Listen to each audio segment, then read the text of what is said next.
So on today's episode, I'm going to be having a look at Ninja Warriors, the series. Here we go.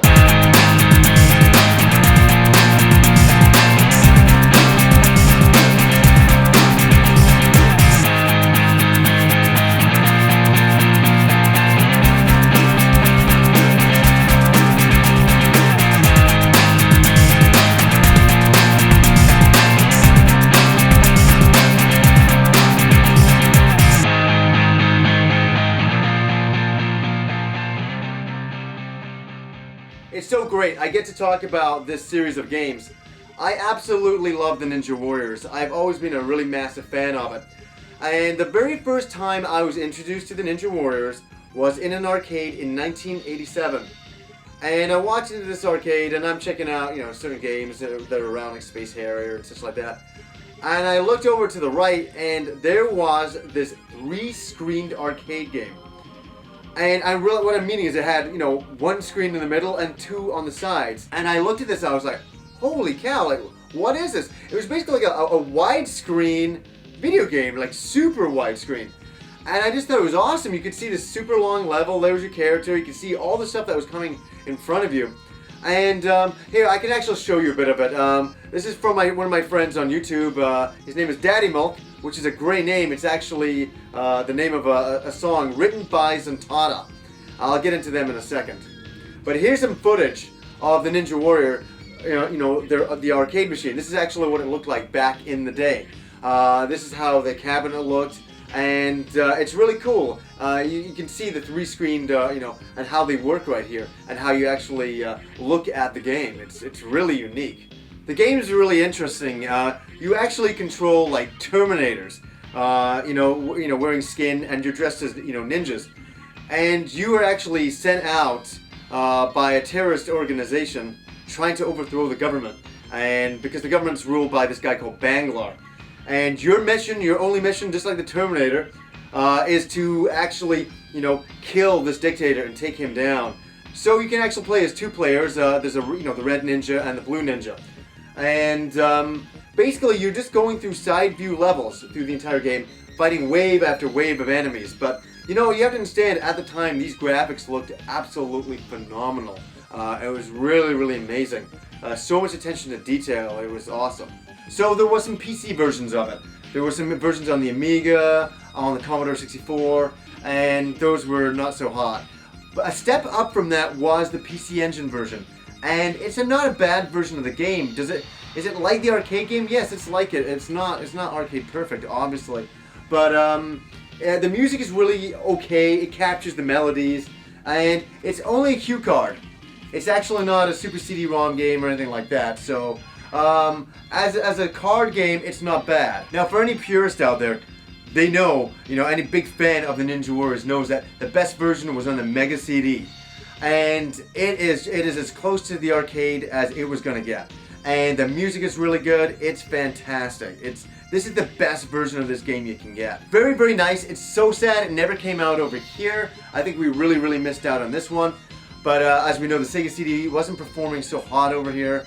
I guess they just thought it wouldn't make any money. So the Ninja Warriors is also, it's not a series that's really, really well known, which is really unfortunate. That's another reason why I definitely want to bring it up.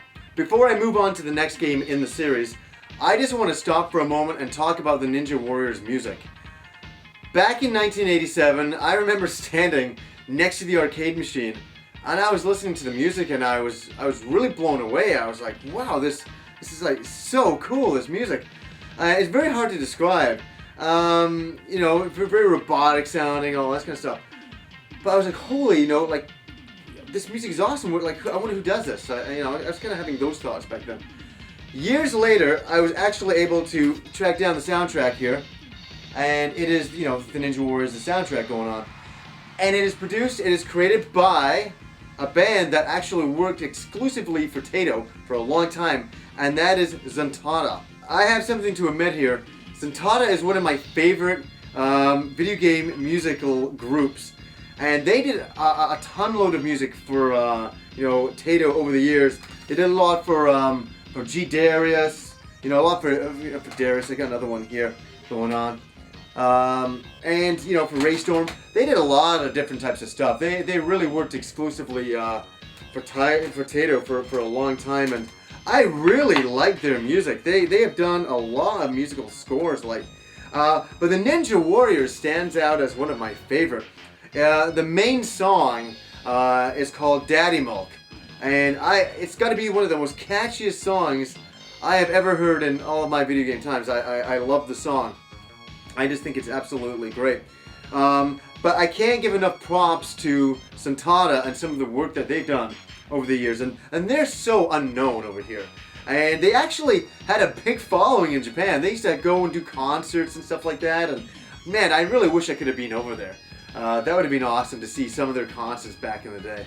So after the ports of the Mega CD and the PC Engine, we all basically thought that the Ninja Warriors was done. That was the end of it. It was an arcade game, it was a one-shot, there was going to be no more. Well, in 1991, we got a sequel, and that was The Ninja Warriors Again. That is actually the Japanese name of it. And that came out on the Super Nintendo and Super Famicom over here. And what a great continuation of the series. It's really nice. The graphics have been updated. It is a completely different game. It's a sequel. The storyline is very similar. You're overthrowing a dictator. But you have more ninjas to pick from now. They're more varied. Before, in the first game, both ninjas kind of work the same. Where in this game, you have the female ninja, then you have the big kind of tough robotic ninja guy, and then you have the more athletic, skilled ninja robot type of character. So it had a bit more variation. And the graphics were so much better. It didn't have the same kind of soundtrack. The soundtrack was not as good as the first game, but this was a really worthy sequel. And you actually had a gauge that would build up, and you could do special moves, a special attack from that. And so there was a progression in there.